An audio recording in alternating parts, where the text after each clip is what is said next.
atenção.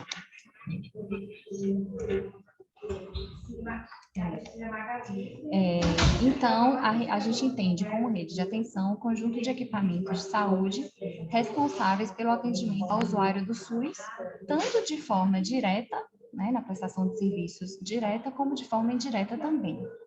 Então, a gente tem as unidades básicas de saúde, as unidades especializadas, hospitalares e também o sistema de regulação, né, com toda a sua rede de fluxo de acesso, apoio logístico, assistência farmacêutica.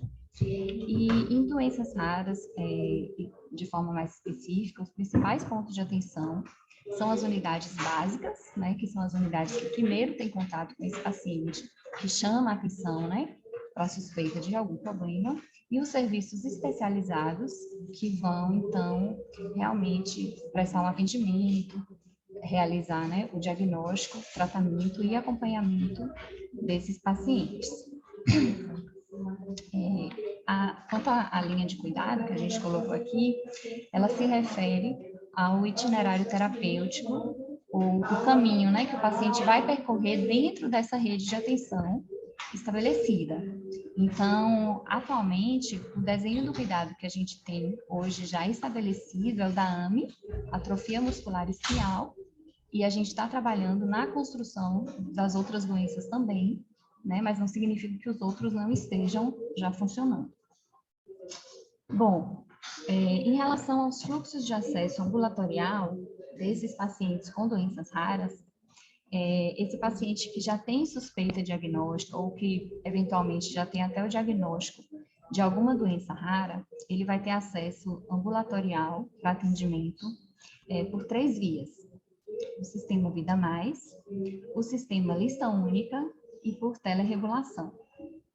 O sistema Vida Mais é o sistema, e o Lista Única, eles estão disponibilizados em todos os municípios, né, do estado, os 417 municípios, sendo que a Secretaria de Saúde do município demandante, ou seja, onde o paciente reside, ele vai, então, o município solicita a consulta com geneticista ou especialista através do sistema, junto à Secretaria Municipal de Salvador. E a outra forma de acessar esse recurso é através da teleregulação por encaminhamento da atenção básica. Quanto às unidades de referência atuais no estado, a gente tem 2 unidades que estão habilitadas pelo Ministério da Saúde como serviço de referência em doenças raras. A gente tem o UPS e a APAI.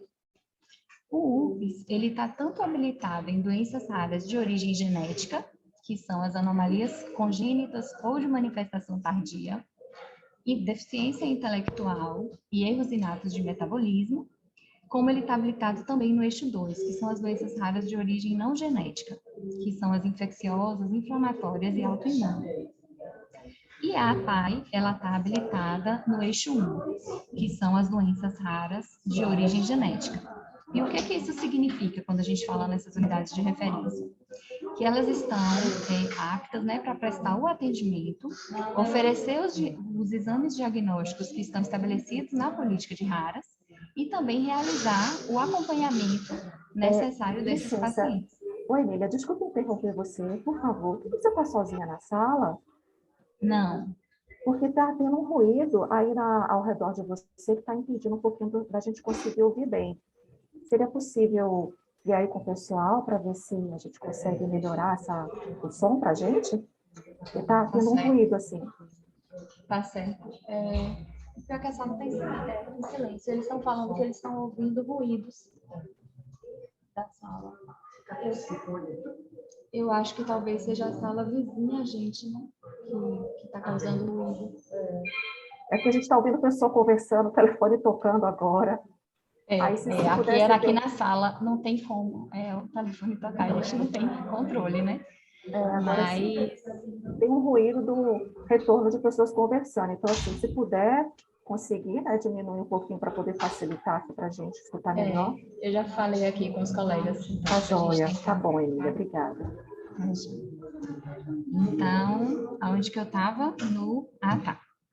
Então, essas unidades, então, o UPS e a PAI, elas, né, estão aptas para prestar esse atendimento, oferecer os exames diagnósticos e fazer o acompanhamento dos pacientes. Só quero chamar a atenção que quando a gente fala eixo 1, eixo 2, eles foram estabelecidos pela política de raras, que consta, né, na portaria 199 de 2014. Então, para quem não conhece essa portaria, eu acho interessante também essa leitura. Essa portaria traz essa divisão, né, de doenças raras genéticas e não genéticas, e o anexo dela traz também os exames, né, que devem ser realizados nessas unidades habilitadas.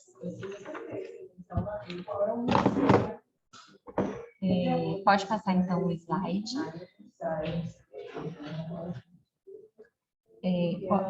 Existem serviços também que são especializados, mas que não estão habilitados no Ministério da Saúde, como essas duas unidades que eu acabei de falar. A gente tem esses ambulatórios também muito importantes na assistência desses pacientes. Eu vou falar brevemente aqui um pouquinho sobre eles. A gente tem o ambulatório de doenças neuromusculares da Escola Baiana de Medicina, e ele está voltado, né, para o atendimento dessas doenças neuromusculares com as profissionais neurologistas especialistas.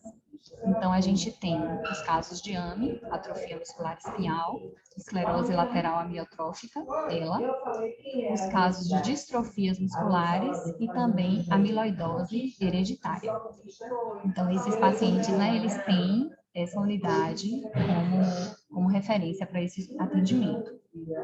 Nós temos também o ambulatório de atendimento a doenças raras, da maternidade Climério de Oliveira, e aí ele vai atender, ele está mais voltado para o atendimento genético, a gestante ou as mulheres que estão tentando engravidar, que de forma geral, né, apresentem doença trofoblástica gestacional recorrente, abortamento de repetição, com cariótipo, outros exames genéticos alterados, perdas recorrentes, um histórico, né, pessoal né, do pai ou da mãe, no caso da esposa ou do marido, tem esse histórico de alteração em exames genéticos.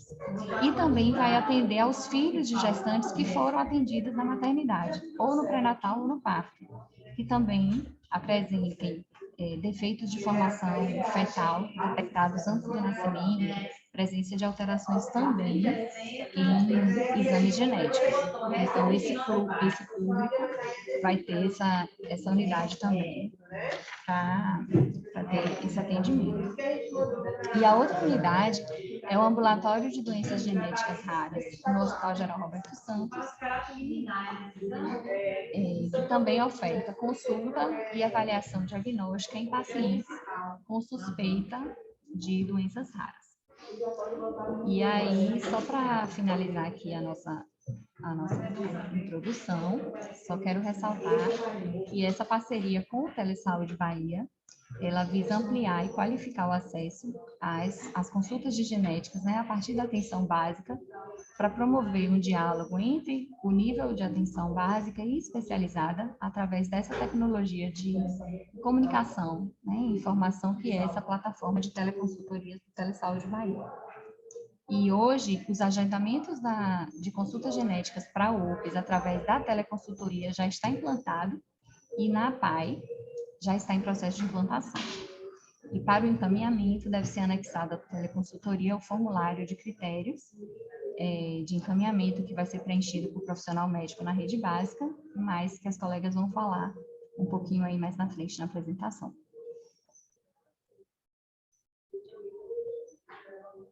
Prontinho? Obrigada, gente.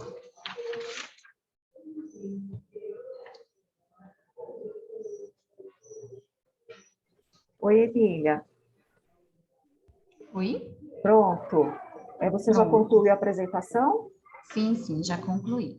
Pronto. Deixa eu ver se tem alguma dúvida aqui a respeito do que você falou, ou se a gente vai deixar as dúvidas para o final. Acho que a gente vai deixar para o final, tá? Certo, joia. Então, a gente vai colocar, eu vou silenciar você agora e vou colocar a doutora Helena. Doutora Helena, você está na sala? Pode abrir sua câmera. Estou sim. Por favor. Então, pronto, doutora Helena, tudo com a senhora agora, viu? E aí, tudo bem com vocês? Tudo jóia. Deixa eu só fechar aqui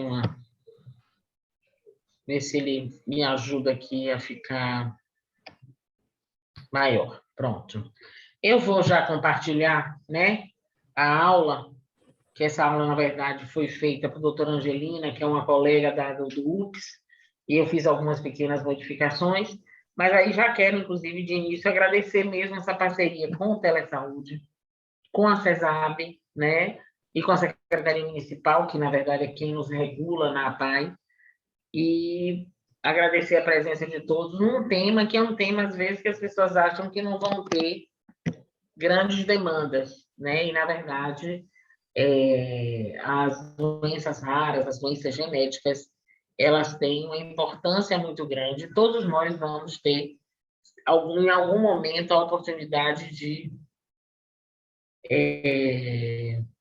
precisar, né?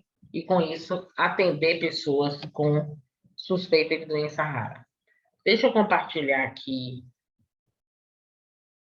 a aula. Estão enxergando aí? Ainda não. Pronto, agora. Precisa que eu aumente ou tá bom assim? Se puder aumentar, colocar e expandir a tela cheia, para a tela cheia. Clica no livrinho, doutora. No livrinho.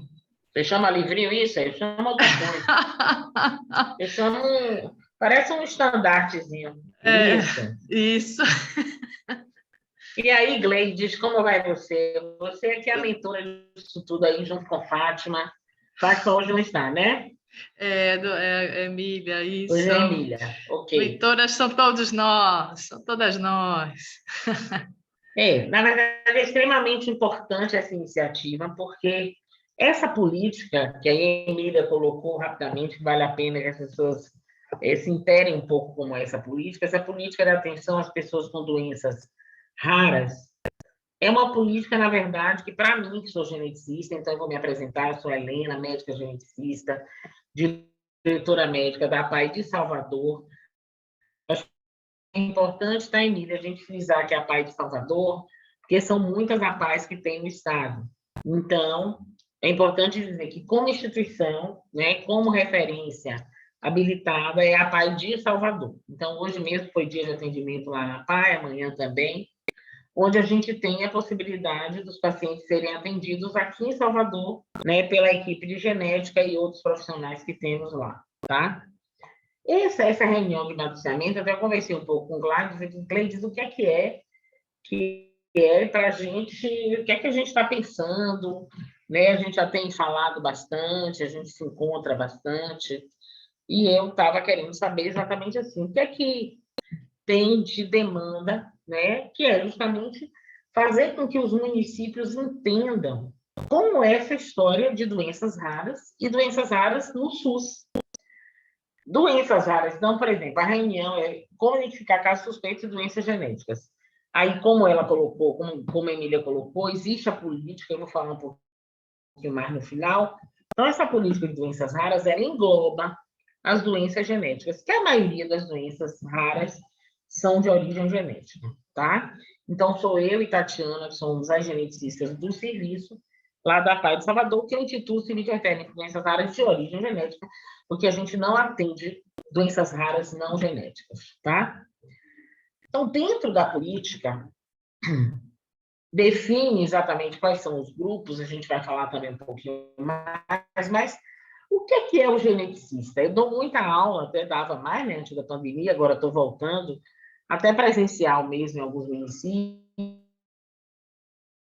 de algumas doenças, e acabo falando da genética como um todo. Então, o médico geneticista é um médico formado em medicina, como qualquer outro, e que escolheu a especialidade de genética para justamente trabalhar com as doenças que o material, a gente estuda o material genético, no sentido assim, a gente fica no laboratório, não, a gente atende pessoas.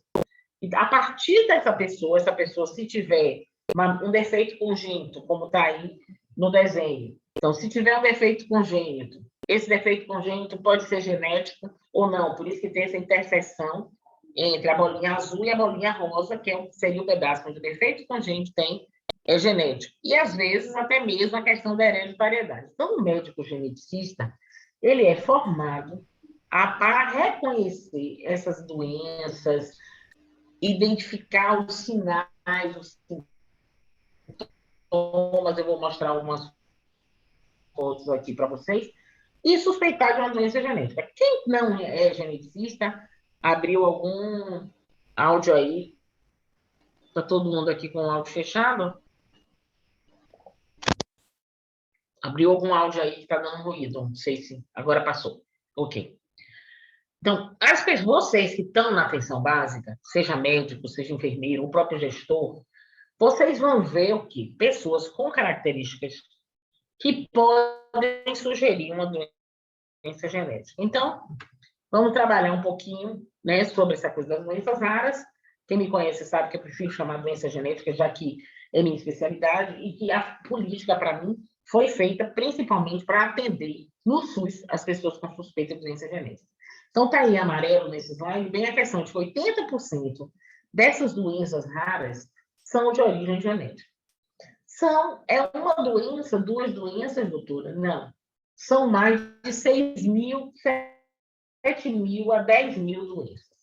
Ah, doutora, a gente vai saber essas doenças todas? Não. Na verdade, a gente está aqui para que vocês aprendam um pouco a suspeitar quando é que eu vou precisar do geneticista. E no caso aqui, né, do telesaúde, quer dizer, quando é que eu vou precisar fazer um resumo do meu paciente, preencher a ficha para pedir, né, a orientação a um grupo, a um médico geneticista, tá? Então, as doenças raras são classificadas, né, na política do SUS, que é uma pessoa, 1,3, né, a cada 2.000. Então, são doenças que têm uma baixa prevalência. Então, são doenças que podem ameaçar a vida, são doenças crônicas, debilitantes e com baixa prevalência, tá?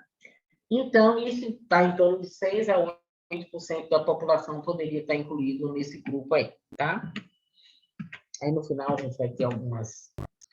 Quando é que a gente suspeita de uma desordem genética? Eu poderia não botar todas essas opções aqui de vez, mas eu acho que é importante, porque, assim, eu vou pontuar para mim quais são as coisas que me chamam mais atenção, né? Então, eu sou formado em genética há muitos anos, trabalho no Roberto Santos, né? Inclusive, esse serviço que Emília se referiu, sou eu que atendo no Roberto já há mais de 30 anos, eu e a doutora Melissa, que é pediatra. Então, quando é que a gente pensa em uma doença genética?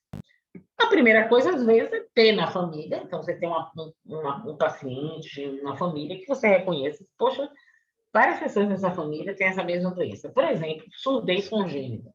Surdez é uma das doenças mais frequentes, até, não é nem tão rara, mas é rara, que tem, às vezes, várias pessoas na mesma família. Então, surdez é um exemplo, onde não tem malformação, mas o paciente tem uma deficiência, aí no caso auditivo.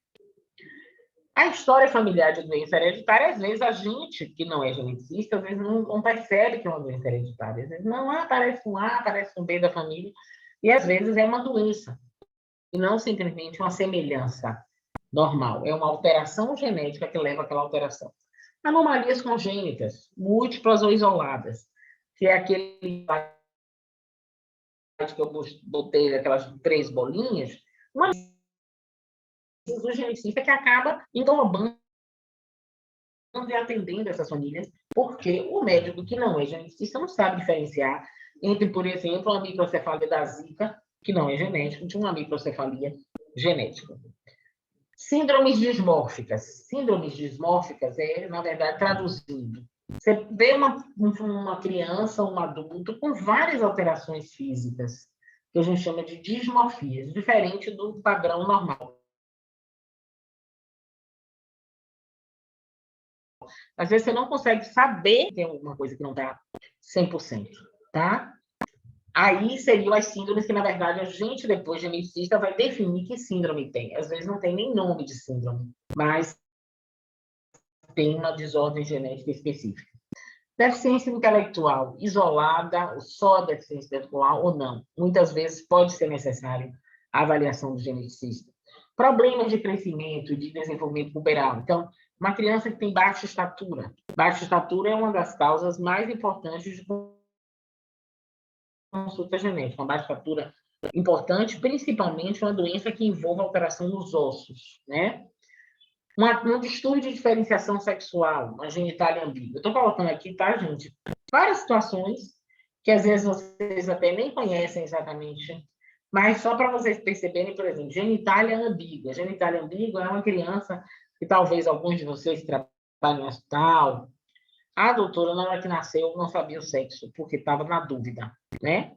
Então, essa é uma situação, inclusive, de gravidade, essa é uma situação de urgência, certo? Então, esse, por exemplo, é um caso que pintaria de vermelho, dizendo, teve distúrbio de diferenciação sexual, genitália ambígua, a gente aí precisa do geneticista, precisa com urgência. Doenças metabólicas também, é um grupo de doenças que, doutora, é uma doença, é um erinato, é uma doença, outro dia me perguntar, doutora, esse erinato metabolismo é uma doença? Erinato metabolismo não é uma doença, é um grupo de doenças. E tem alguns sinais que podem sugerir uma doença metabólica, então hiperglicemia, hipoglicemia, convulsões no recém-nascido, mas, claro, com um conjunto de outras alterações. Diagnóstico pré-natal de anomalias congênitas. Então, a mulher está grávida, fez o exame de ultrassom e descobriu que o bebê tem, né, malformações, anomalias congênitas. Isso geralmente deve ser encaminhado para um geneticista ou, como no caso da telesaúde, fazer essa consulta. Orientação reprodutiva para casais consanguíneos, né, principalmente que tenham casos de doenças na família. Histórico de exposição a teratógenos durante a gravidez. Como eu disse a vocês, o geneticista não atende só quem tem uma doença genética específica. Teratógeno não é genético, mas ele causa malformações e acaba sendo o geneticista que orienta essa família sobre o risco ou não daquele teratógeno. Abortos espontâneos de repetição. Alguns casos de infertilidade que foram investigados não foi descoberta uma outra causa, e pode ser uma causa genética, e outras doenças, como câncer hereditário, né, anomalias congênitas de manifestação tardia, sendo que o câncer, a gente, por exemplo, lá na PAI, tem muita dificuldade, porque não tem CIDs na política para o atendimento de pessoas com câncer. Então, vocês veem que é uma lista de alterações, eu vou pontuar algumas coisas, né, até com as fotos que eu coloquei. O geneticista, o que é que o geneticista aprende? Ele aprende a enxergar exatamente essas coisas que eu botei antes. É como se a gente tivesse uma antena. As síndromes dismórficas, que a gente tem a percepção de algumas alterações que às vezes um outro colega não tem. Às vezes o colega tem, você acha estranho essa criança, esse indivíduo tem uns características. Quando é assim, 6 dedos na mão, a gente já sabe que 6 dedos não faz parte do padrão normal. Mas tem coisas que são mais sutis.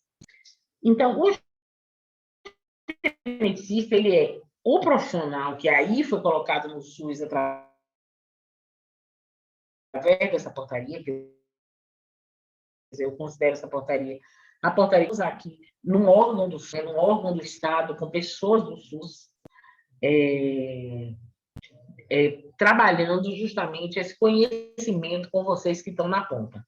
Parece que a internet deu uma instabilidade, espero que não tenha tido nenhum prejuízo, mas qualquer coisa a gente volta, tá? Então, porque eu voltei só para mostrar para vocês assim, doutora, é tudo isso que eu vou ter que ver? Não, são situações que podem gerar essa necessidade da consulta com o geneticista.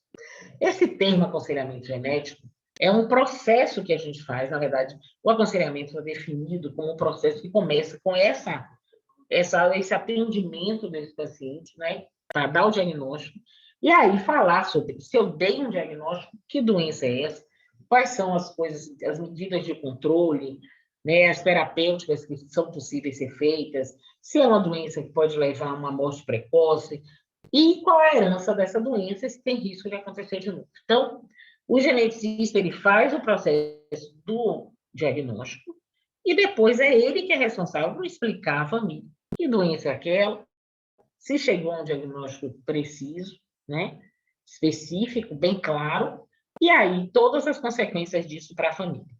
Geralmente a gente faz isso, inclusive, dando um relatório, explicando, tá? Então a gente faz, e aí a consulta você tem história pessoal, história familiar, exame físico, exames complementares quando é necessário, né? Então, está suspeitando de surdez congênita, vai ter que fazer exame de surdez. A criança tem deficiência intelectual, às vezes tem convulsões, Então, a gente precisa, algumas vezes, inclusive, da consulta com outros colegas, né?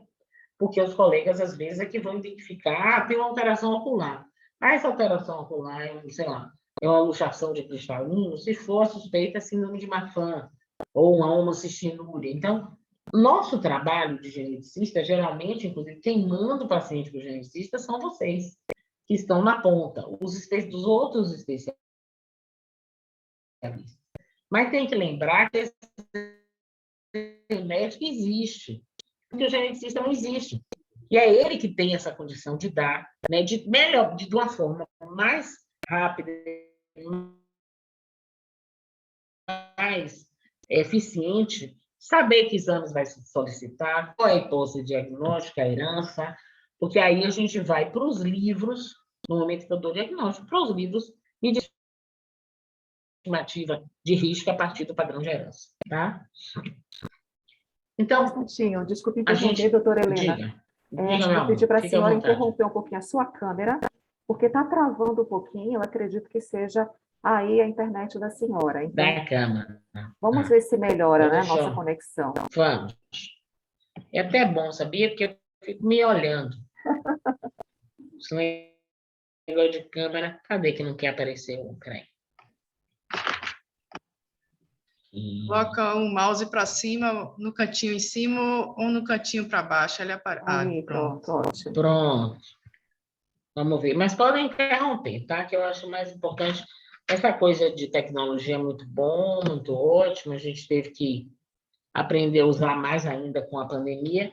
Mas é importante que vocês que estão aí do outro lado pontuem para que o pessoal possa participar da melhor forma possível. Tá joia, pode deixar. Então, ainda, né, a história pessoal, ok? A história pessoal, antecedentes gestacionais. Então, quando a gente pensa na doença genética, então eu estou lá no meu consultório, no meu ambulatório, no município, se na hora que eu começo a ver aquela criança ou aquela família, eu começo a pensar em desordem genética, então é muito importante, por exemplo, para a gente, na genética, é muito importante eu saber a idade dos pais, como foi a gestação, o pré-natal, se tem outros filhos, se teve aborto, né? Como foi? A criança mexia, não mexia? Às vezes, uma doença muscular, a criança já não mexe dentro da barriga. Tem algumas alterações no exame físico que vai aparecer até porque a criança não mexia. Teve ameaça de aborto, a mãe bebia, por exemplo, teratógeno, álcool é extremamente importante, que pode levar a malformações e a deficiência intelectual. Então, os antecedentes perinatais, tudo isso que vocês estão vendo aí, né? O tipo do parto, a apresentação, peso ao nascer, né? Todos esses dados antropométricos que são importantes para a gente entender se aquela microcefalia já foi desde o nascimento, era uma criança que tinha bons marcos de desenvolvimento. Então, isso tudo nós perguntamos, tá? Mas se vocês já fizerem essa anamnese um pouquinho mais detalhada, vai ser importante para a gente entender melhor até quando a gente for avaliar a ficha, por exemplo, né, do que vocês vão preencher. E isso é importante, na verdade, para a gente, como geneticista, porque isso nos ajuda muito. Nós fazemos uma história familiar mais detalhada, fazemos esse desenho, né, que é o heredograma. Ah, doutora, eu não sei fazer heredograma. Não importa, o importante é a gente entender, tentar, aí aprendendo, fazer assim, não, nome da mãe, nome do pai, tem quantos filhos, né? Uma família que tem um filho normal, ou tem 5 filhos normais, tem um filho com a doença, é menos provável que seja genética, então a gente aí tem que... Ah, doutora, mas não é do mesmo marido, é de outro marido, então a gente tem que conhecer um pouco, né, essa situação familiar, se tem consanguinidade, né? Então, no interior, por exemplo, tem muita consanguinidade, o que aumenta um pouco o risco para alguns tipos de doença genética. A história gestacional, como eu coloquei antes, se tem outros casos parecidos, então aí nesse heredograma tem 3 homens, né? Esses 3 quadradinhos vermelhos são de pessoas com essa doença aí ficcional, tá certo? Exposição a teratógenos, como a gente falou antes. Então, o diagnóstico, né? Então, quando a gente, geneticista, atende, é muito interessante, assim, com quem tiver a oportunidade até de vir num determinado dia, conhecer como é que funciona o serviço. É um serviço como qualquer outro de médico, né? Lá no Roberto eu atendo na dia de segunda-feira pela manhã e terça. E aí, o que a gente faz? A gente tenta chegar a um diagnóstico. Assim, aquela criança tem essas e essas malformações, tem uma carinha de síndrome, né? Pode ser uma síndrome. A síndrome de Down, por exemplo, é um bom exemplo.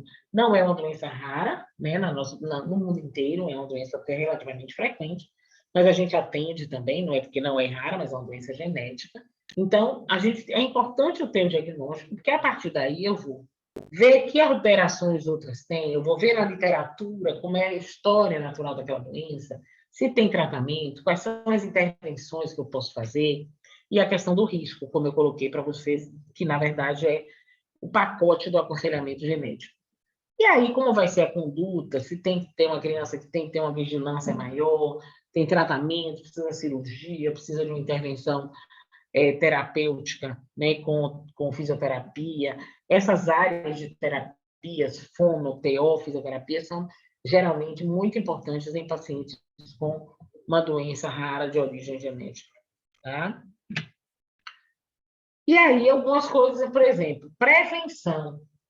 Ah, doutora, como é que a gente previne essas doenças genéticas? Na maioria das doenças genéticas, a gente não previne. A gente, claro, se tem um caso numa família, você tem como fazer alguns procedimentos diagnósticos para próximos filhos. Mas não tem como você dizer assim, eu vou dar um remédio e aquela doença vai desaparecer. Não existe isso, ou o gene vai deixar de ter aquele defeito, vai passar do gene não sem o defeito. A primeira forma na verdade, de você prevenir, né, identificar, dar um diagnóstico precoce para que você possa intervir e melhorar o quadro desse paciente, é através da triagem neonatal, por exemplo. A triagem neonatal, o teste do pezinho, que, por sinal, esse mês de setembro, de outubro, está muito, setembro e outubro caiu bastante, então, deixou de nascer bebê? Não, provavelmente as pessoas deixaram de fazer o exame, a gente não consegue aqui na PAI identificar por quê. A triagem neonatal que é feita nos municípios, né, a coleta daquele sangue no papel filtro encaminhado para a PAI, que é o serviço de triagem neonatal. Na hora que eu dou um diagnóstico, por exemplo, de fenilcetonúria, que é uma doença genética, ou da hiperplasia de suprarrenal, que também é genética, que tem tratamentos diversos, né, cada uma com seu tratamento específico, com a equipe que vai ser, eles vão ser atendidos aqui na PAI pela equipe multidisciplinar da triagem. Então, essa é a melhor forma da gente identificar algumas doenças. Então, através do triagem neonatal, por isso eu estou falando aqui, porque é de extrema importância. Ah, doutora, e grávida já? É possível? Então, diagnóstico pré-natal. Algumas situações, como eu disse antes, faz lá ultrassom, né, morfológico, e vê alguma alteração, e aí o geneticista vai dar esse diagnóstico. Algumas situações até podem ser até cirurgias, né, são feitas em malformações importantes, cardíaca e tal, e aí a gente pode dar esse diagnóstico, né, pré-natal, e fazer a cirurgia. Mas a maioria das vezes você faz o diagnóstico pré-natal, e aí você já sabendo que a criança vai nascer com a suspeita de uma determinada alteração, suspeita, porque só quando nasce, geralmente, é que a gente tem aquela confirmação. Diagnóstico pré-implante, que é uma coisa mais avançada, quando a gente tem uma doença na família, você pode tentar dar um diagnóstico ainda fazendo um procedimento, né, de FIV, né? Então, você faz um diagnóstico pré-implante antes de implantar o embrião na mãe. E alguns testes preditivos e de rastreio, como no próprio teste de pezinho, a gente tem uma detecção de heterozigotos, por exemplo, da anemia falciforme, que também é uma doença genética, não é rara, mas também a gente atende na PAI, tá? Vocês estão me ouvindo bem, né? Eu estava com o microfone... Sim, doutora. Vamos ver. Ah, tá, porque eu estava com o microfone... A partezinha do microfone estava para baixo, não para cima. Mas que ótimo. É que eu tenho uma voz muito... Apesar de ainda estou terminando uma gripe, tenho uma voz geralmente muito forte. Então, em relação à política, tá? O que é que a gente tem? Que aí a Emília falou. Dentro da política, na área de genética, eles dividiram a política em 3 ramos. Dentro da parte de doenças raras de origem genética, então, nós temos defeitos congênitos, tanto congênitos como tardio, de aparecimento tardio, os erros do metabolismo e a deficiência intelectual. É como se fosse assim, engloba praticamente quase tudo da genética. Isso aí. Tá? Que tem uma suspeita de doença metabólica, são mais de 500 doenças metabólicas. Tem uma deficiência intelectual associada a algumas malformações. Nem todas as doenças genéticas dão deficiência intelectual. Então, alguns só têm um defeito congênito. É uma doença óssea, é uma doença que chama de displasia ectodérmica. Então, são vários grupos dentro disso aí. Isso aí foi a forma que eles conseguiram para tentar facilitar essa questão da orientação. Eu vou falar rapidamente sobre essa ficha, tá? Esse formulário, inclusive, a gente participou da elaboração. É um formulário, quando eu olho logo ele, meu Deus, esse formulário é muito complexo. Mas, na verdade, é um pouco do resumozinho de algumas coisas que a gente precisa olhar para que, na hora da teleconsultoria, o colega que está do outro lado, seja eu, seja a Tatiana, seja a equipe de Angelina lá das Hospital Clínicas, a gente está começando isso agora na PAI. Aos poucos, eu estou até com uma teleconsulta para responder, que ajuda bastante, que eu acho que nos aproxima, né? Vocês vão ter a percepção, isso aqui eu não consigo perceber, por exemplo, presença de malformações. Às vezes, até no próprio, não sei se vocês têm, o atestado de óbito, inclusive, é uma das coisas que a gente pede muita informação, porque no atestado de óbito para criança que nasce morta, né, ou morre logo ao nascimento e tal, você ter essa informação, por exemplo, de presença ou não de malformações. Isso ajuda muito a gente conhecer a incidência das malformações. Então, aqui, por exemplo, tem todas as questões, né, de identificação, que é importante, o período, se tem alteração, que alteração tem, se foi no período neonatal, se foi na infância, e todas as outras coisas que, por exemplo, a epilepsia refratária, eu mesmo posso não ter ideia de ter certeza se tem epilepsia refratária ou não. Então, assim, isso é para nos ajudar a ir aprendendo, e depois esse material vai para o colega que vai avaliar se essa criança precisa ou não ser vista, e Gleides, que eu só quero chamar de Gladys,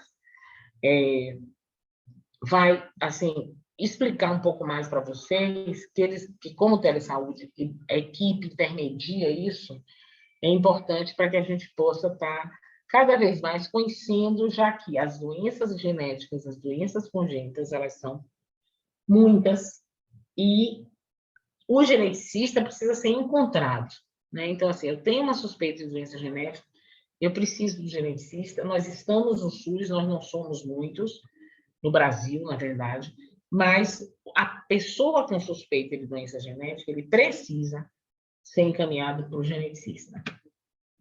Então, essa é a ficha, tá? Então, tem as características clínicas, os critérios.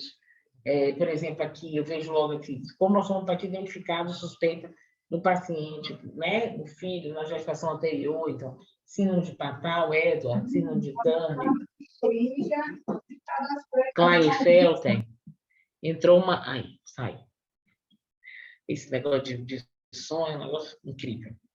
Então, os exames que já foram feitos, isso aqui é é uma ficha, e na verdade acaba sendo para nos ajudar a olhar para o paciente e pensar, né? E não necessariamente, eu não sei que doença é genética. Não é para saber a doença genética. Só se você tiver um exame, ou se, por exemplo, síndrome de Down, você já sabe que é Down, você olha o exame na criança, mas precisa do geneticista para ajudar aí na condução desse caso, tá? Aí deixa eu aproveitar, porque assim, eu conversei com o Gladys, eu queria botar algumas fotos para poder dar uma ideia, assim, por alto, bem por alto. Então, por exemplo, aí é uma foto de uma criança com uma malformação congênita. Ele tem uma duplicação do polegar. Vocês veem o polegar bem duplicadinho, tem unha, tem tudo. Ah, doutora, isso pode ser só uma anomalia isolada, a criança ou o adulto, né, só ter isto, sem ter nenhuma doença, mas pode ser um sinal que nos chama a atenção e pode acabar levando à suspeita de uma doença genética. Então, eu não estou vendo o resto dessa criança, mas eu estou vendo que ela tem uma duplicação de polegar. Geralmente, esse tipo de paciente, eu vou contar depois um caso para vocês, deve ser encaminhado para o geneticista. Um outro, que talvez alguns de vocês já tenham visto, principalmente quem trabalha em hospital, síndrome de Mébius. Mébius, síndrome é a sequência de Mébius. É uma alteração que já, às vezes, nem é genética. Tem já alguns genes identificados para Mébius, mas tem quadros que não são genéticos. Onde a criança tem uma paralisia facial. Então, vocês percebem essa foto de um paciente, essa do preto e branco, e aqui de um livro, de uma revista, provavelmente de alguma associação de médios, que eu peguei na internet. Então, eles têm a alteração no olhar, eles têm uma paralisia facial, essa boca em carpa, né, parecendo um peixe, lábio fino, eles não movimentam o rosto, pé torto, né, que pode vir ou não. Então, assim, é só para vocês terem uma ideia. Pode acontecer, por exemplo, uma situação como essa com a mãe que tomou o Citotec. Não é só com o uso do Citotec que aparece síndrome de Mébius. Mas, algumas vezes, quando eu tenho um paciente com Mébius, aí eu faço uma anamnese cuidadosa com a mãe, e explico e pergunto. Ela, às vezes, não, doutora, eu não tomei nada. Tudo bem, pode acontecer, porque essa doença existe antes do Citotec. Mas acredita-se que seja causado por alterações vasculares, como o Citotec aumenta, né, contração, e quando não tem um aborto, a criança pode nascer normal, mas pode ter alterações semelhantes a essa. A condroplasia, eu trouxe aqui um exemplo. A condroplasia é uma doença genética, é um tipo de nanismo, né, que a maioria de vocês com certeza já viu. E hoje em dia, inclusive, tem tratamento medicamentoso. Então, aí você tem um bebezinho com a condro, você vê que eles têm um monte de dobrinha na perna, perninha curta, bracinho curto, pequenininho, a cabeça um pouco grande, que a gente já dá diagnóstico, às vezes, até o nascimento mesmo. A outra foto também da internet do menino, né, de pé, de perfil, a gente vê como os braços são curtos, as pernas são curtas, tem alteração na coluna. E aí, do lado, só por curiosidade, um ator muito famoso, né, um ator americano muito famoso, que tem a condroplasia. A gente vê ele de frente, né, o rosto dele, inclusive, muito parecido, né, com o paciente, a gente for olhar o tamanho da cabeça, a forma, só que aí a gente, como não está vendo o resto todo, imagina, pode ser um humano com o rosto, com a cara grande, uma cabeça grande, mas não é. Aí a gente vê ele numa entrega de algum prêmio, ele tem um nanismo, né, e tem as características clássicas da acondroplasia, que é um tipo de nanismo, tá?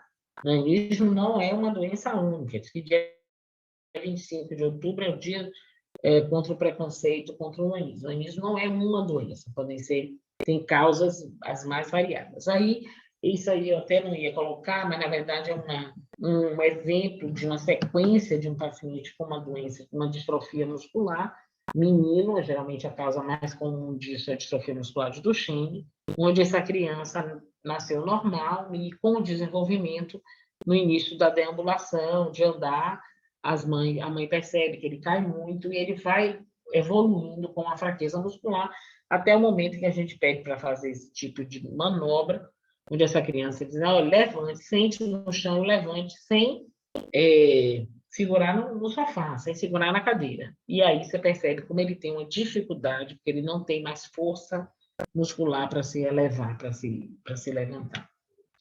Aí um outro foto de dois pacientes com copolissacaridose tipo 4, que é ou tipo 6, desculpe, que é uma doença genética metabólica.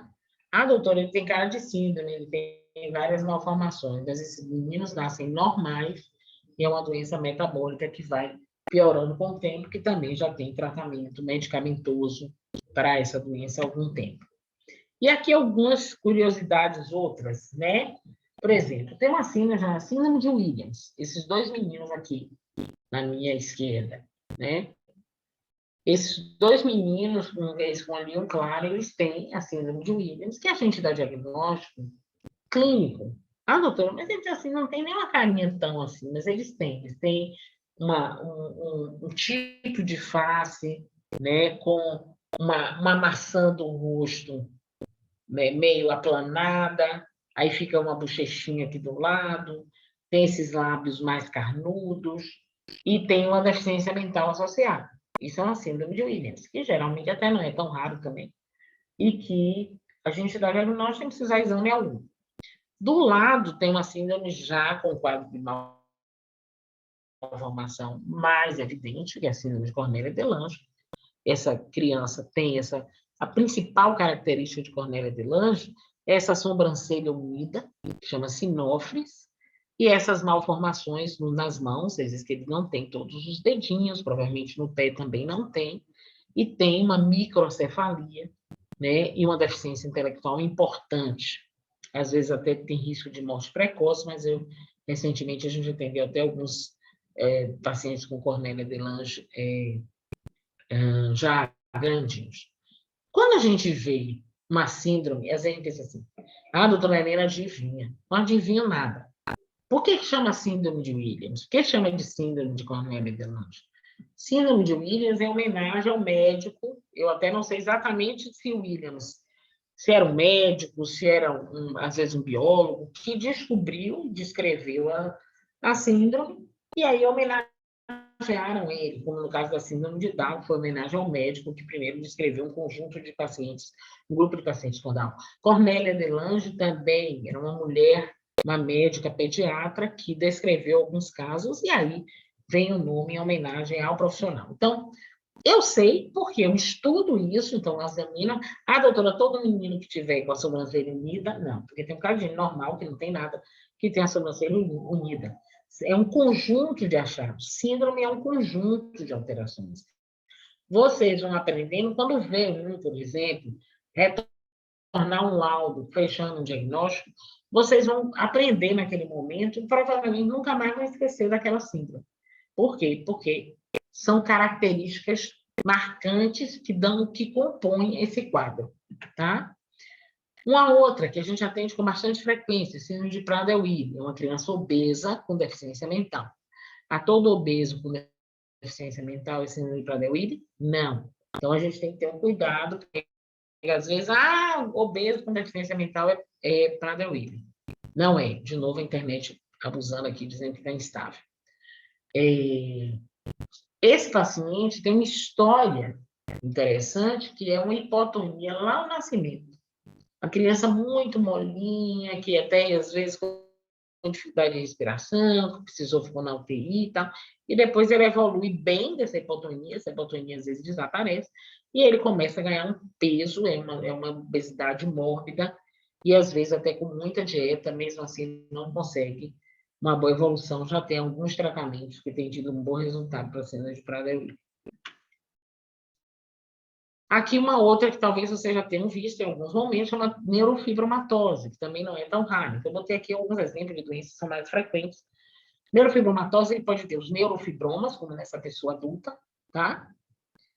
Ou ter, até o adulto também, essas manchas ao lado. Tem esse menino que tem os mamilos, mas tem um monte de manchinha marrom. Uma manchinha não é neurofibromatose, mas mais do que 7, 10 manchas. É normal isso, é da família. Não, pode até ser da família, mas é uma doença. E aí a gente precisa dar esse diagnóstico, porque é uma doença que pode dar tumores, como vocês veem ao lado, e isso pode causar problemas, então a gente precisa rastrear isso, né, para esses pacientes. Aqui é uma foto, vamos dizer assim, não é uma brincadeira, do século XIX, uma família de albinos. Aí eu botei aqui, porque eu dei uma aula outro dia sobre albinismo, porque albinismo é uma doença genética. E albinismo é uma coisa que a gente tem que estar muito atento, porque às vezes nasce na criança, o pai é negro, a mãe é negra, o menino é todo louro, branco. Mas a brancura e a lourice do albino é diferente, eles não têm cor na pele, né? Eles têm uma doença metabólica que impede a formação da melanina na pele.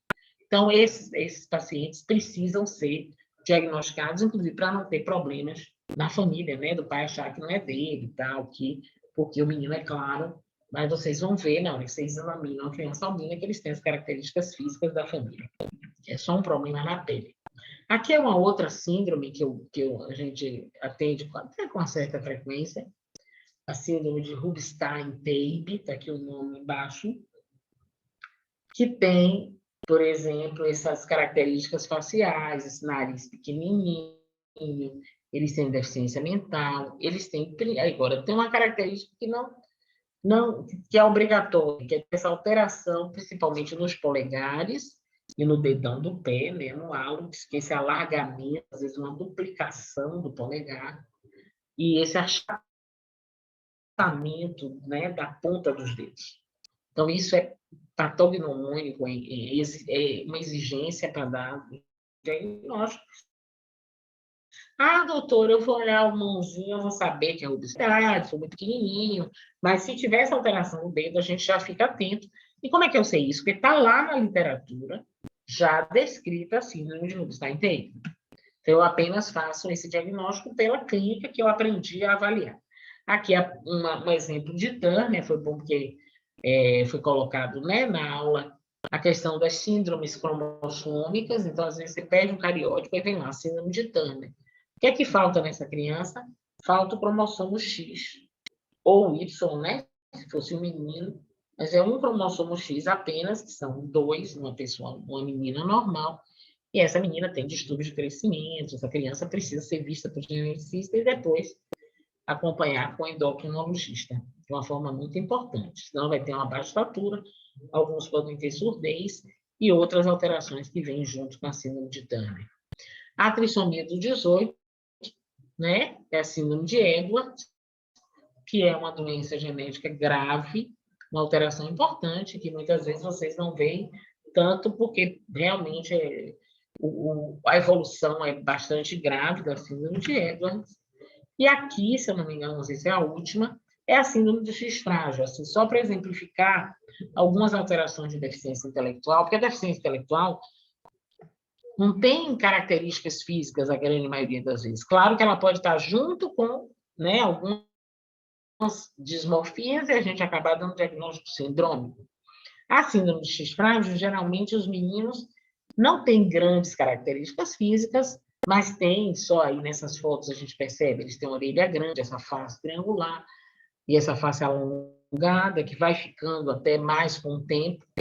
E aí a gente tem que fazer um exame específico para a síndrome do X frágil. É mais comum em meninos, porque a herança é ligada ao X, recessiva ligada ao X, e geralmente a gente não pensa em X frágil em meninas. Vocês me contem aí, está tudo bem, que de vez em quando vem aqui a mensagem da bicha instável, mas... Tudo ótimo. Tudo bem? Tudo bem. Ah, então ótimo. Então, na verdade, eu deixei esse slide que eu botei aqui no final, que é o seguinte. Emília colocou, né, Gladys vai falar mais um pouco sobre isso. Então, essa questão da teleconsultoria, da telesaúde é extremamente importante. A gente faz, no nosso caso, a gente atende todo o estado também. Nossa marcação na PAI é pelo Sistema Vida. Eu percebo que alguns municípios conseguem melhor do que outros, mas eu acho que é por questões mesmo, talvez, da pessoa que trabalha na regulação do município. Mas, assim, eu gostaria, para nós, é muito importante que todos os municípios, na verdade, se nós pudéssemos ter uma agenda com 50 pacientes por semana, a genética a gente não consegue atender em grandes volumes, porque são doenças, às vezes, trabalhosas para a gente avaliar e estudar. Então, a gente quer que esses pacientes tenham esse acesso, tá certo? É muito importante para a gente que tenha esse acesso pela regulação e agora pelo telesaúde. Eu queria finalizar a minha aula, né? Assim, e a gente aí vai poder ter tempo para discussão, que é o seguinte. Nós temos, inclusive eu disse a vocês, eu tenho viajado em alguns municípios, nós temos recebido muitos pacientes com pedidos de exames de genética, exames caros, complexos, e que os colegas, sejam eles neuropediatra, não importa, pedem, não, é síndrome, eu acho que pode ser uma síndrome, e aí eu vou pedir os exames. Só que são exames que são caros, que a maioria dos municípios não dispõe, que é até a gente aqui em Salvador, né? A gente não dispõe de todos, a gente consegue fazer pelo serviço quando a gente avalia e vê que é necessário. E isso tem gerado muito estresse com as famílias, porque o médico disse que tem que fazer esse exame. Então, eu sugiro a vocês, os municípios, que acolham essas famílias e peçam ao médico que ou faça um pedido de consulta genética para poder marcar essa consulta, tá? Ou até mesmo uma telesaúde para a gente orientar se vai precisar vir ou se é realmente um caso que precisa de um determinado exame. Às vezes, até o próprio cariótipo, que é um exame mais simples, que tem pelo SUS, aqui na PAI a gente faz, o Hospital das Clínicas também, mas que é um exame extremamente trabalhoso e que, às vezes, e que o SUS paga tem um valor reduzido, e que, às vezes, a gente pediu, e, na verdade, por exemplo, uma condroplasia e pediram cariótipo. É que nessa aula a gente não está falando sobre isso, a gente provavelmente vai ter outras oportunidades, mas, assim, as causas dessas doenças genéticas não é uma causa, podem ser causas diferentes. Então, uma causa é gênica, é uma alteração no gene, a outra é nos cromossomos, como a gente viu na síndrome de Turner ou na próxima síndrome de Down. O cariótipo só serve para alguns tipos de doença. O X frágil serve para X frágil. O exoma serve só para determinados grupos de doença. O CGH-Array, eu estou falando aqui de alguns exames genéticos por nomes, né, complexos, são exames caros, que as famílias têm ficado como assim, tem que fazer esses 4 exames aqui, às vezes não precisava fazer os 4, às vezes tem um específico. E quem vai definir essa especificidade é o geneticista. Então, eu quero agradecer essa oportunidade, quero dizer assim, para mim, é uma enorme honra para mim ter um serviço eu já trabalho com genética há muitos anos, mas ter um serviço de raras na APAI, que a gente não atendia SUS genética na APAI, é muito importante, porque permite que a gente possa atender essas famílias e colocar a genética no SUS ainda mais do que simplesmente quando era o serviço da UFBA ou o meu serviço mesmo lá do Alberto Santos, onde a gente já tem um volume enorme de pacientes, mas que ainda a demanda é maior do que o que a gente tem oferecido. Então, eu fico muito honrada, mas gostaria muito que os municípios, inclusive, assim, não conseguem, tem algum motivo, que entrem em contato com a gente para que a gente possa tentar entender se é uma questão do município, porque acabaram as vagas, eu tenho feito isso com alguns municípios, até mesmo para entender se as vagas da APAI, por exemplo, estão aparecendo aí do outro lado, né, para que possam ser agendadas. Era isso.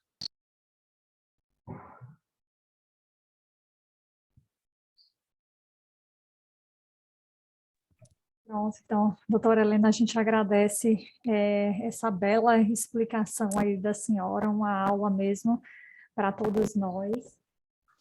E a gente agora, então, eu coloquei aqui que as dúvidas podem ser disponibilizadas no chat, e aí, ao final, a gente vai tirando essas dúvidas. E agora, então, a gente passa a palavra para a Gleides, nossa colega aqui do Telesaúde. Gente, boa tarde, tudo jóia? Como foi dito por Vanessa, né? Eu sou Gleides, Gleides ou Gladys, eu tenho algumas versões do meu nome. Mas tudo bem, aí é uma outra história. Eu acho que tinha que fazer uma web só disso. Mas é um prazer muito grande estar aqui nessa parceria com os centros de referência de diagnóstico em doenças raras no estado, né? A APAI e o Hospital Universitário Edgar Santos. Eu sou telereguladora do Telesaúde, sou eu que leio as perguntinhas, que eu vi aí que tem profissionais, né, de enfermagem, né, não sei se medicina também, outros profissionais que eu não consegui identificar assim no chat, mas sou eu que leio as perguntinhas de vocês e regulo aí para os teleconsultores. Sou eu e a outra colega Mara, né, Mariângela. Pois bem, pessoal, hoje a gente está com uma oferta, né, de teleconsultorias para a área de genética. Essa é uma conquista muito importante, porque a gente precisa, de fato, qualificar o acesso e fazer com que a comunicação entre a atenção básica e a atenção especializada ela seja mais fluida, né, e seja mais constante.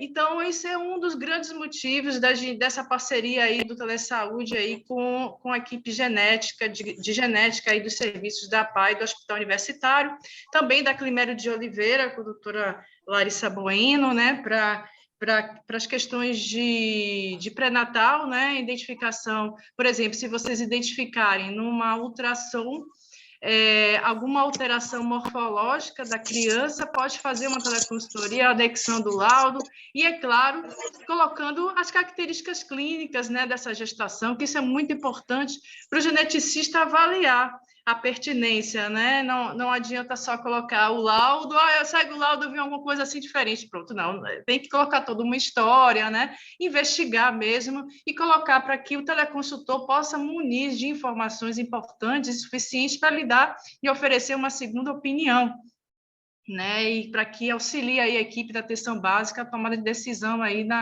no local. Bom, mas enfim, eu vou apresentar aqui o nosso site. O nosso site do Telesaúde, pessoal, constantemente está sendo agregado novas informações, especialmente com a teleconsultoria especializada. A gente está avançando bastante com a conversa com os centros de referência do Estado e outros serviços. Então, é importantíssimo que os profissionais da saúde, de vez em quando, eu diria aí umas 2, 3 vezes na semana, porque cada clique é uma novidade, hoje não tem nada, amanhã pode ter tudo, porque as informações elas vão se agregando e a gente vai tendo a firmeza e vamos publicar isso aqui que agora fechou, que vocês constantemente visitem o nosso site, né? Inclusive o pessoal da Coordenação da Atenção Básica e também incluindo o pessoal do TFD, por isso que a gente chamou também o pessoal do TFD do município, o pessoal que participa aí da equipe da Central de Regulação Municipal. Por quê? Porque vocês são elo também de comunicação com a atenção básica, né? Vocês são elo da atenção básica com a especializada. Então, por exemplo, a partir do momento que você receber um pedido de um exame de genética, né? E você abre o Sistema Vida lá para poder encaminhar, pode entrar em contato com a equipe de saúde da família, verificar onde é que esse usuário é atendido, né, e dialogar com o profissional da medicina para verificar a possibilidade, por exemplo, de fazer uma teleconsultoria que em 72 horas essa teleconsultoria será respondida pelo geneticista e verificar se realmente há uma necessidade dessa consulta ou, de repente, passar por um neurologista. Enfim, o que a gente quer dizer é que a gente pode qualificar esse acesso, facilitar esse acesso do usuário. E, sim, se o caso tiver critério, com certeza será agendado, né, pelo Telesaúde.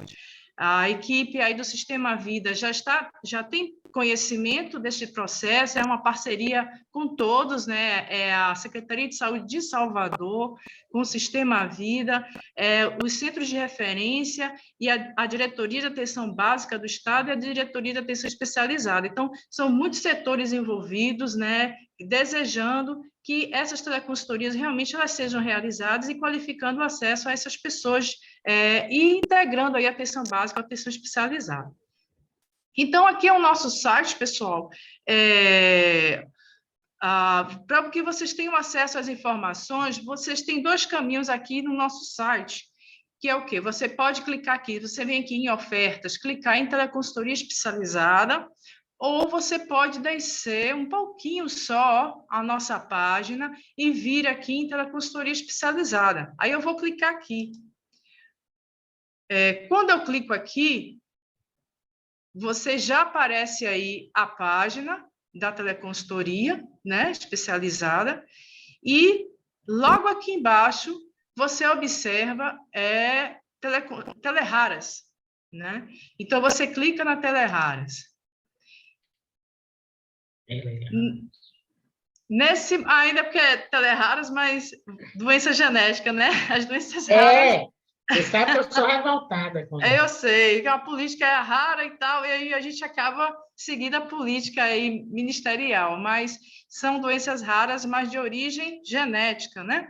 Então, aqui a gente coloca toda a nossa história, de onde veio essa parceria aí da Teleraras, e aí como é que faz a solicitação de teleconsultoria? Pois bem, então, esse formulário que a doutora Helena mostrou, ele é um formulário de exame, de anamnese, porque o geneticista, como eu falei, ele precisa realmente avaliar o caso, se ele tem critério de encaminhamento ou não, ou solicitar que esse profissional da medicina realiza alguns encaminhamentos. Pode ser, por exemplo, um critério passe primeiro para um neurologista, ou algum tipo de exame simples que a atenção básica que o município pode estar realizando, enfim, ou fazer um raio-x, enfim, são algumas questões que isso vai, vamos dizer assim, adiantando o processo de cuidado deste paciente, porque o Sistema Vida, a gente sabe, são algumas vagas por mês, a gente sabe que essas vagas se fecham, abrem vagas no mês que vem, o paciente fica, às vezes, na lista de espera, enfim, então, a teleconsultoria, ele pode adiantar esse processo do cuidado, né? E é o que a gente mais quer investir. Então, quando o médico, né, ele observa que existe realmente uma necessidade de uma opinião de alguns geneticistas sobre o caso, o que ele faz, né? Então, ele entra no site, como eu falei, e abaixa uma ficha aqui, onde tem escrito aqui.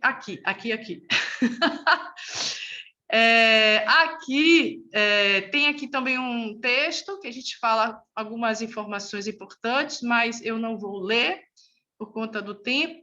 Então, eu vou abrir aqui o formulário. Ele está abrindo o formulário. Este formulário, ele é um formulário editável. Você não precisa... Cadê ele? Não abriu? Abriu? Deixa eu ver, ele está abrindo. Ok. Isso, ele abriu. Dá para ver aí, não dá? Deixa eu aumentar aqui o zoom.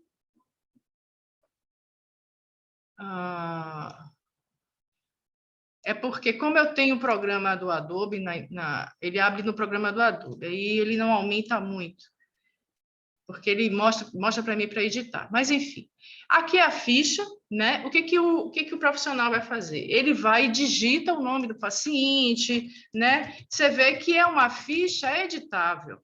Ele é uma ficha editável. Você não precisa imprimir essa ficha, nem escanear, nem nada disso. Ele vai editar todas as informações, seja no celular, seja no tablet dele, seja no computador. E aí, em seguida, o que ele vai fazer? Ele preencheu, ele vai e baixa essa ficha, né? Ele vai baixar esta ficha, como eu baixei aqui. Eu não sei se agora vocês estão vendo. Vocês estão vendo a ficha novamente? Não. Está aparecendo, Gleice. Está aparecendo, ótimo. Então, você está vendo aqui que eu escrevi já apareceu aqui, tá certo? E aí, o que ele vai fazer? Ele vai abrir a plataforma e vai anexar essa ficha na teleconsultoria. Deixa eu só abrir o site aqui novamente.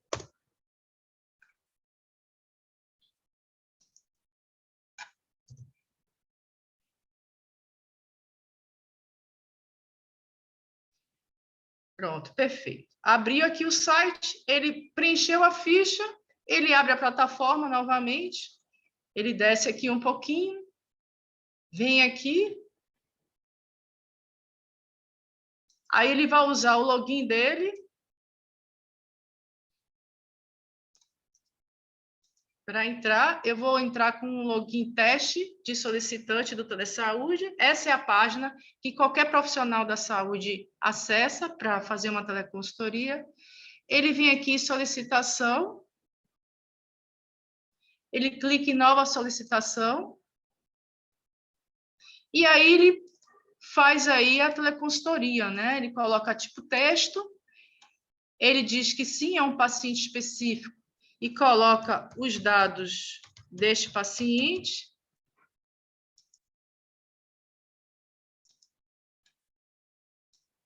É importante o telefone desse paciente para que a equipe do hospital e da PAI possa entrar em contato, né? Que a PAI, a gente está em processo de implantação. Você tem intenção de caminhar, sim? Aí, eu já fiz algum encaminhamento? Não, eu coloco o geneticista, que é a intenção que o profissional deseja encaminhar. E aqui ele coloca os dados clínicos do paciente, vai colocar a história dele, por que ele observou a necessidade de encaminhamento, que a família vem notando algumas características da criança ou do adulto, que seja, e aqui ele vem escolher. Alguém acho que está com áudio, né? Aberto. E aqui ele precisa anexar realmente este formulário. Aí ele vem escolher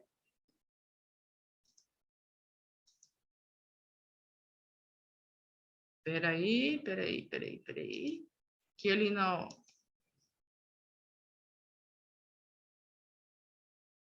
Opa, deixa eu ver, cadê? Aqui, genética. Ok, o formulário de genética. E aí, clica no botão enviar, que fica ao lado do botão escolher. E pronto, está aqui o formulário. E ele clica no botão enviar a teleconsultoria, certo? Bom, o que a gente pede muito é que sempre acessem o nosso site do Telesaúde, acessem o Teleraras. Eu sei que não tem muitos profissionais aqui, eu sei que pode ter muito mais gestores, enfim, mas conversem com as equipes de saúde da família. Todos os profissionais devem estar envolvidos nesta busca dos sinais, né, e sintomas de doenças genéticas na área. O técnico de enfermagem, quando vai vacinar uma criança, ele pode suspeitar, né, como é que está essa criança, a movimentação dela, conversar com o enfermeiro, dialogar com o profissional da medicina, enfim, a equipe, como eu já falei, de TFD e regulação do município, quando vê que tem um encaminhamento para um geneticista, dialogar com a equipe de saúde da família, com este médico, se seria mais interessante fazer uma teleconsultoria, né, para poder adiantar logo o cuidado deste paciente, e sim, se tiver critério, será agendado sim pela plataforma do Telesaúde.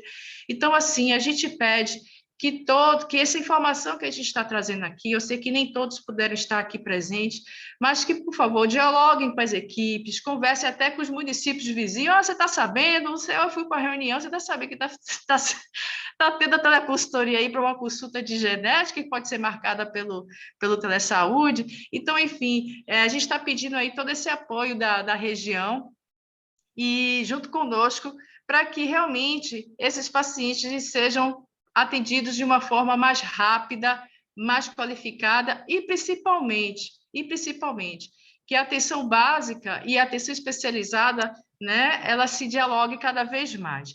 Também no nosso site, só voltando aqui, além da Teleraras, nós temos também outros serviços que fazem o agendamento, né?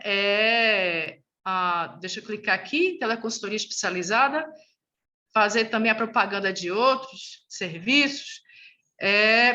A teleconsultoria especializada, nós também temos encaminhamento para o CEDEBA, né? A Teleraras, o projeto Alerta Amarelo também, que é do Martagão Gesteira, aquelas crianças que estão com icterícia há muito tempo, por mais de 7 dias, deve ser feita, sim, uma teleconsultoria, o Martagão Gesteira agenda. Também crianças com doença cardíaca, também pode estar fazendo uma teleconsultoria e será agendado também pelo Martagão Gesteira.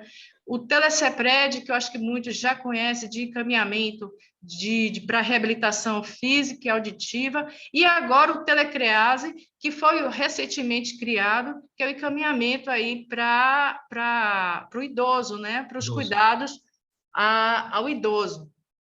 Com o Telecrease tem um formulário também, enfim. Então, aqui já do lado esquerdo, são teleconsultorias que fazem apoio clínico, né? Não tem um agendamento, mas o especialista pode apoiar os profissionais no manejo deste caso na atenção básica. Então, temos aí o Telesicam, o TeleFMB UFBA, que tem diversas especialidades, como cardiologia, neurologia e etc. A telereabilitação pós-Covid, do Hospital Otávio Mangabeira, e, claro, a telepsiquiatria, também dando apoio aí na atenção básica. Então, pessoal, eu espero que talvez, não sei se ficou claro para todos e para todas, mas assim, eu abro aqui para perguntas, né? A Vanessa aí vai mediar as perguntas, estamos aí à disposição. Temos aí mais 6 minutinhos até às 16 para responder aí as perguntas. Muito obrigada. Pronto, pessoal, então nós temos aqui algumas perguntas, até Emília já respondeu. Jéssica, de Santa Rita, pergunta: boa tarde, gostaria de saber como o município se cadastra no Sistema Vida. Sou do município de Santa Rita e a reguladora não consegue ter acesso ao Sistema Vida. Né? Então, outra pessoa falou que pelo Roberto Santos também tem, e aí Emília respondeu que ela deve entrar em contato com a Secretaria Municipal de Saúde de Salvador, pede para falar com o setor responsável pelo Sistema Vida e informa a dificuldade que eles estão tendo lá. É isso mesmo, né? Ok, vocês querem fazer alguma complementação? Eu tenho percebido, assim, alguns municípios têm essa dificuldade. Então, eu não sei, como eu não conheço como é essa interface, eu já perguntei na secretaria, tive lá há um mês, mais ou menos, atrás, pessoalmente, para entender por que tem município que não consegue entrar nessa regulação do Sistema Vida.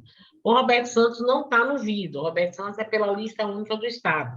Mas eu acho que essa oportunidade pelo telesaúde também realmente pode encurtar esse caminho e facilitar e melhorar realmente a qualidade do encaminhamento desses pacientes. Eu acho que a gente vai avançar nisso lá na PAI para ajudar com isso, mas eu acho importante que os municípios realmente tenham acesso a essa regulação, já que está dito pela secretaria que todos têm esse direito.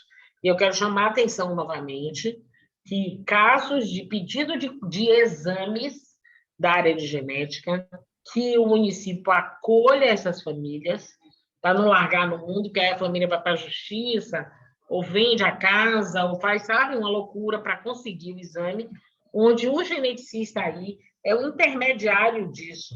Na verdade, a genética no SUS é o geneticista, o paciente que tem suspeita de doença genética, ele precisa ser primeiro avaliado pelo geneticista, e não ser solicitado o exame, que está aí na mídia, que está aí, né, nos congressos, o pessoal quer vender exame, e, na verdade, isso onera o município e onera as famílias, como atrapalha o nosso trabalho como geneticista, tá? Eu queria fazer uma pergunta, Gladys. Tem que baixar, então, o formulário, é isso? A pessoa baixa no computador ou no tablet, onde tiver, para depois anexar quando faz a teleconsulta, não é isso? Quando entra no sistema. É só porque eu perdi aí. Porque aí ela clica, né? Aqui, ela clica, deixa eu ir lá de novo, ela clica aqui, né? E aí vai abrir o formulário. Quando ela abre o formulário, ela começa a digitar os dados do paciente. E aí, para que ela envie, porque ainda está online, né? Esse formulário está online. Então, para ela enviar como arquivo, como anexo, ela vai precisar baixar no computador, ou no tablet, ou em algum, né? Ou no celular, ela consegue também baixar, porque é um documento em PDF, e aí ela anexa na teleconsultoria como anexo. Deixa eu só, desculpe, é porque eu acabei atrapalhando a Vanessa quando ela estava vendo as perguntas. Não, E aí eu não, tinha fica à visto vontade. também, vi, Vanessa, Maitinga, alguém de Maitinga também colocou a dificuldade. Eu Sim, acho deixa que a eu gente voltar realmente aqui. tem que... E alguém, e Gércia de Santa Rita, Isso. viu? Está Jéssica, tem a perguntando última aí para como eu responder. cadastrar. É isso aí que eu vou responder a Jéssica já sobre o cadastro. E Maitinga também a mesma dúvida, o mesmo problema que não consegue, está tentando regular e não consegue, de Maitinga. O mesmo problema aí de Santa Rita. De Santa Rita, isso. Então, Jéssica pergunta como cadastrar o profissional de saúde na teleconsultoria para ter o login e a senha, e se vocês têm algum contato da Secretaria de Saúde de Salvador. Então, eu vou responder aqui sobre o cadastro, certo, Gleides? Tá. Pronto, então, Jéssica, é o seguinte, essa parte, na verdade, você não cadastra o profissional na teleconsultoria. Você, como profissional de saúde, né, então, o médico vai realizar a teleconsultoria, né? Então, a gente tem o pessoal de enfermagem também, e aí você faz o cadastro na plataforma do Telesaúde Bahia, e a partir daí você solicita a teleconsultoria. Então, de encaminhamento desse paciente. Nós fazemos os treinamentos, então, eu sou monitora de campo da região Centro-Norte, a gente tem Anne da região Sudoeste, né? Então, nós temos todas as regiões do estado com monitoras de campo, e somos nós que realizamos os treinamentos para os municípios. Então, todas essas ofertas que Gleides trouxe aí, né? Então, a gente tem a monitoria de campo, faz os treinamentos virtuais e presenciais nos municípios, né? Então, você pode entrar em contato, sua coordenadora da atenção básica, pode entrar em contato com a monitora de campo responsável pela região e para que esse treinamento seja realizado para vocês profissionais. Então, se Gleides quiser complementar alguma coisa. Não, é isso mesmo. Inclusive, aqui no site, é só você entrar no site também do Telesaúde, no site da gente tem tudo, tem as web palestras, né, tem tudo, e aqui você clica aqui, ó, para poder se cadastrar, fazer o pré-cadastro. O pré-cadastro, ele é aprovado rapidinho. Aí você vem aqui, ó, clica no botão cadastre-se, aqui, ó. Quando você vem em cadastre-se, você abre um pré-cadastro. E aí, a única coisa que a gente confere é se seu nome está no cadastro de estabelecimentos de saúde, no SENES, para verificar se realmente você é profissional, né, o enfermeiro, médico, auxiliar, enfim. E a gente confere somente seus dados e a gente aprova. Em 1 hora, no máximo, a gente aprova os seus dados. E aí você consegue fazer teleconsultoria, tá? E aí, é interessante, antes de você fazer a teleconsultoria, você dá uma olhada nas nossas ofertas, porque tem algumas ações que o enfermeiro pode estar realizando, né, de encaminhamento, tipo do CEPRED, o Telecedema, e também outras perguntas para o SICAM, por exemplo, enfim. Então, é bom você estar sempre olhando esses materiais, todos eles nós temos protocolos, então, está se familiarizando e também passando para outros colegas, né, porque a informação, ela é importante. Às vezes, a gente percebe que às vezes não tem tempo, outros profissionais não têm tempo, acabam não lendo os materiais, e aí acaba entrando na plataforma e faz algumas perguntas, e algumas vezes a teleconsultoria ela é devolvida, né? Por falta de algumas informações importantes. Então, é muito interessante e muito importante que você se aproprie também desses dados, dessas informações. Gleides, eu queria complementar uma coisa, porque, assim, como eu recebi, inclusive, hoje, apareceu quando eu abri meu e-mail, eu vou entrar, porque eu não tive tempo ainda, para olhar uma teleconsultoria sobre triagem. Eu acho que, em relação à triagem, eu não sei como a gente vai lidar com isso, mas é importante que os municípios saibam que, tendo algumas dúvidas, a teleconsulta também, para saber como se portar em relação à triagem neonatal, a APAE também disponibiliza muitos canais, né, com determinadas áreas da triagem neonatal que a gente é responsável, porque comunicação e informação realmente é muito importante. E a genética, aí no caso, né, só vai poder fazer a teleconsulta com a ficha, só para eu me atualizar. Você está sem som. Estou sem som. Não, se tiver, por exemplo, se tiver alguma dúvida da triagem neonatal, como o caso hoje, né, foi de uma enfermeira, por exemplo, ela notou uma alteração, então ela enviou assim, com dúvida, olha, eu observei isso aqui, foi mais ou menos assim, e como é que faz o encaminhamento? Precisa de mais informações além disso e tal? Então, é por isso que é uma dúvida de encaminhamento, obviamente não tem o formulário, mas é de uma profissional da enfermagem querendo mais informações sobre o assunto. Então, é por isso que eu regulei para a senhora, mas assim, o formulário, ele é importante quando o profissional da medicina tem uma suspeita assim mais clara, mais evidente de que realmente seja uma doença genética. Mas assim, a teleconsultoria está aberta para todos os trabalhadores, né? Mas quem faz realmente o encaminhamento é o profissional da medicina, porque o formulário ele tem uma série de questões de que é o médico que ele está mais habilitado para responder, né? Para preencher. Mas não invalida, por exemplo, o enfermeiro observou uma criança na puericultura, tirou algumas fotos dessa criança, ficou com dúvida, às vezes o médico não estava ali naquele momento, né? Então, poxa, eu não vou perder a oportunidade de tirar essa dúvida, e se é uma suspeita mesmo de uma doença genética. Então, ela passa, a gente diz, olha, isso aqui sim é uma grande suspeita, o médico precisa preencher um formulário e encaminhar essa criança aí.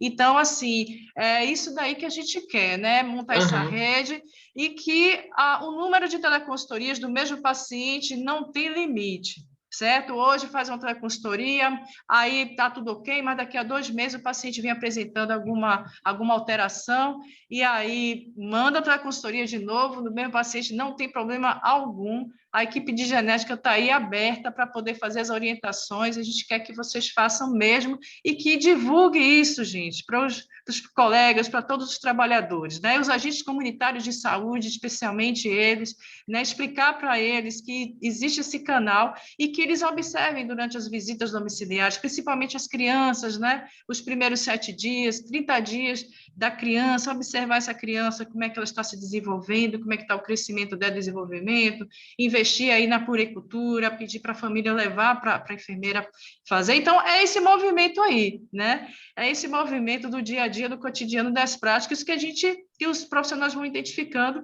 e aí o Telesaúde está aqui para que vocês enviem suas perguntas, não tenham medo de enviar suas perguntas, né? A gente só quer que preencham mais coisas, explorem, escrevam tudo que puder escrever na teleconsultoria, a gente só quer isso para a gente poder estar apoiando melhor vocês aí no território. Teve uma profissional que pediu o telefone do município de Salvador. E Tiago, aqui enquanto você olha aí o telefone, Tiago perguntou, ele fala que no ponto de vista seria interessante realizar um treinamento por região e, se possível, por município. Então, Tiago, esses treinamentos, né, eles são feitos no Telesaúde. No momento da pandemia, nós passamos para todos os treinamentos virtuais, os treinamentos não pararam.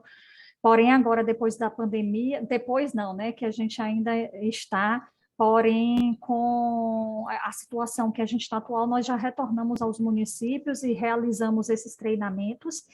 Então, tanto presencial e também fazemos esse suporte por treinamento por vídeo, né? Então, online. Então, pode consultar o coordenador da atenção básica do seu município e entrar em contato, né, aqui com o Telesaúde.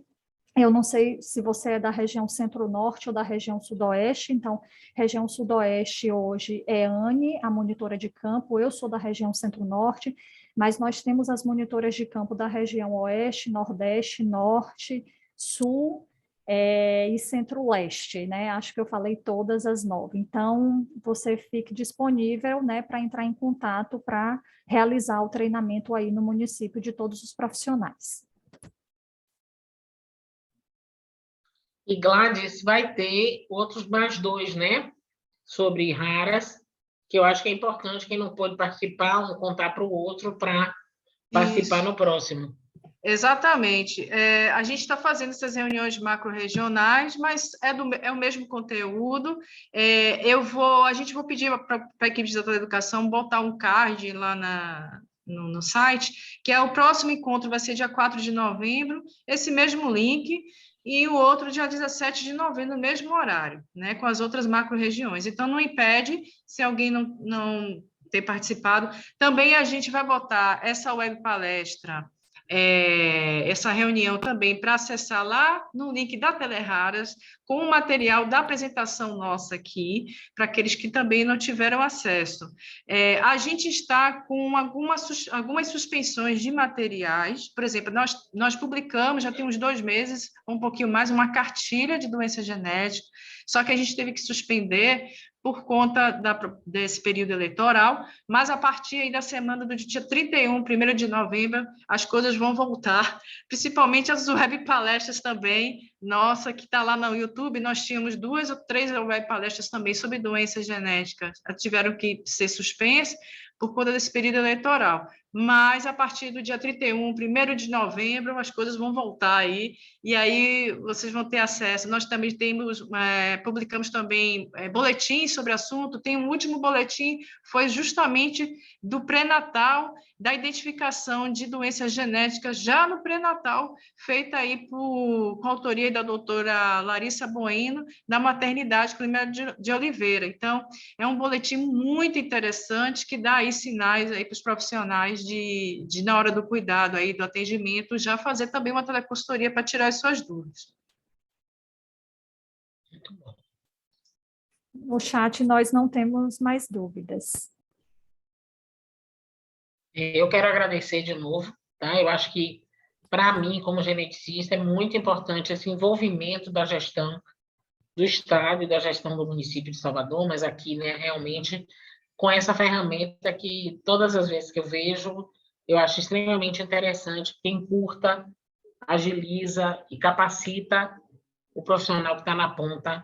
Mas eu perguntei aquela história da ficha, porque eu acho que o profissional enfermeiro, ele tem, né, o enfermeira, o auxiliar, ele tem muito contato com as famílias, e eles podem identificar coisas que, às vezes, o próprio médico não identifica. Então, eu acho de extrema importância, tanto na triagem, e falar da triagem, a triagem está muito fraca esse mês, estamos extremamente preocupados, porque significa que, provavelmente, muitas crianças vão ficar sem fazer o teste do pezinho, o que é grave, porque essas doenças são graves e estamos perdendo a oportunidade de dar esse diagnóstico precoce. Mas é isso, quero agradecer a vocês e estou à disposição. Telesaúde também agradece, doutora, essa parceria com a PAI, né, com o Hospital Universitário, assim, é de grande importância essa articulação. E eu também, vamos deixar aqui o telefone do Telesaúde, se alguém ainda tiver dúvidas, pode ligar eu vou deixar aqui no chat, 3115-4151, tá certo? Pode me chamar, Gleides ou Gladys, e também a Vanessa, a Anne, estão como monitoras de campo, se elas estão viajando a trabalho, tem outras monitoras de campo, a equipe lá, quando recepciona o telefone, quando vocês dizem a dúvida, o pessoal já me direciona, tá certo? Então, fique à vontade, este é um momento de união de todas e todas nós, né, doutora? Nesse processo aí de teleconsultoria. E o telefone você botou também da secretaria, né, no chat, para o pessoal eu botei. Que precisa entrar em contato para regularizar isso. Exatamente, eu botei já o telefone, que é eles podem, é algum ramal, porque às vezes trocam, né? Eu não sei como é que estão, mas a última vez que eu consegui foi o 3202-1426. Se ligar, talvez não seja, mas olha, eu quero falar com o responsável pelo Sistema Vida, que eu sou do município e não estou conseguindo acesso. Aí, com certeza, eles vão direcionar para um telefone adequado. Então, pessoal, eu também quero agradecer a participação de todos vocês, né, da região sudoeste, da região centro-norte, mas das outras regiões que também estiveram aqui presentes. Repassem aos seus colegas, então, como o Gleides trouxe aí, e a doutora, nós temos mais 2 datas, né, para esse momento, esse tipo de web reunião. Então, repassem aos colegas para que eles possam participar em 1, 2 dias, tá certo? O link de acesso é o mesmo, então vocês acompanham no site do Telesaúde esse encontro, as próximas datas, só relembrando, Gleides, novamente as próximas datas para eles repassarem aos colegas. Dia 3 de novembro, nesse mesmo horário, às 14h30, e dia 17 de novembro também, às 14h30, né? Então, agradeço a todos e a todas, a Emília, da Diretoria de Atenção Especializada, essa parceria, a equipe da Atenção Especializada da CESAB está realizando aí, está elaborando, finalizando aí o protocolo de caminhamento, né, junto com os outros centros de referência, já, eu acho que até no final do mês, ou na primeira semana, esse protocolo de novembro, esse protocolo já esteja publicado no nosso site. Enfim, então, quero agradecer a participação de todos aí.